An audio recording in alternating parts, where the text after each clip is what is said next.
สบายดีทุกคนวันนี้ก็ได้คลิปมาฝากคลิปอนามัยคลิปเคลียร์ดินพรวนดินทงหลังที่1หลังนี้อยู่นานิน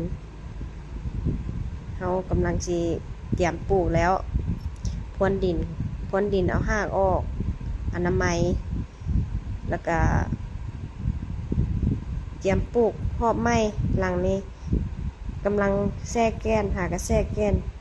ทำอีกเป็นปลูกวันที่5ว่าแผนนั้นว่าสิปลูกวันที่5แต่ว่าเบี้ยที่เฮากาไว้หั่นได้เอาไปลงใส่หลังที่ว่าเฮาเขี่ยออกมื้อนั้นท่านก่อนก็เลยว่านานินเอาไว้จังแซ่เอาไม้ว่าซั่นดิเลยว่าซาหลังนี้เอาออกสิได้3อาทิตย์สิได้เดือนละติหลังนี้เอาออกหั่นตัดออกค่ะต่างภาคโครงเฮือนไปในตู้ ตัวนี้อีบงหลายเด้ทางอีบงมันมานำแมงกระเบื้อน่ะแมงกระเบื้อน้อยๆปีกขาวๆน่ะมานำอันนั้นแหละอีบงน่ะเป็นเวลามันเป็นอีบงน่ะเป็นต้นเขียวๆน้อยๆคือสิบ่มีอันผิดมีภัยเลยแหละแต่ว่ากัดย้อนบักแตงค่อยไปหมดเลยซะแล้วนี่ได้เอาแหนงมันซะแล้วนี่ยอดมันอีบงกินมัดสุดนี้สู้ไหมสุดแล้วนี่บ่ได้เต็มเม็ดเต็มหน่วยอย่างหน่วยก็น้อยสุดแล้วนี่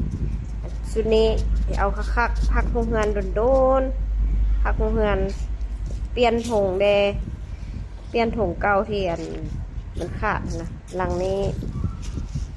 ถงมันได้ดนเลยหลังนี้นะตั้งแต่ปีกอันปลูกอันแต่งวดแรกๆก็จน4 ปีแล้วอันถงบางถงค่ะนะความว่ามันคนนะถงชนิดนี้เสียดายแต่มันบ่มีถง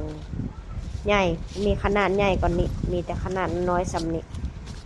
ทนถงแบบนี้นี่นะเดี๋ยวนี้บ่มีแล้วเขาเจ้าบ่เฮ็ดแล้วบ่มีบริษัทอะไรผลิตละแนวนี้นี่นะ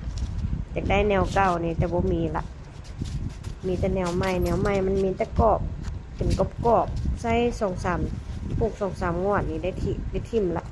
จีกขาดหมดละแต่ว่าตัวนี้นี่เหนียวปุ้มบักโดนแต่ปลูกมักแตงมาจนสิเข้า4 ปีละหลังนี้นะกุ้มทนแท้ๆได้ถงอันนี้นะแต่ว่าเสียดายแต่มันถงน้อย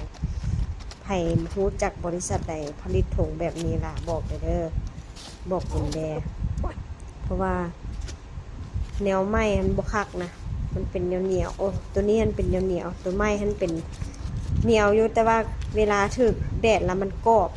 อบและขาดไวตัวนี้เหนียวคักถึกแดดทนขนาดเสียดายแต่มันถงน้อยความทนจนลืมหลังบัตรสิซอกหาบริษัทเก่าที่เขาเจ้าผลิตนะเกือบซอกไปเห็นบัตรถามไปเขาเจ้าจนว่าบ่ผลิตแล้วว่าซั่น ความมันทนนะแบบนี้นะคักอยากได้อีกแต่ว่าบ่มีบอลแล้วไผฮู้จักระบอกเด้อขอบใจหลายๆ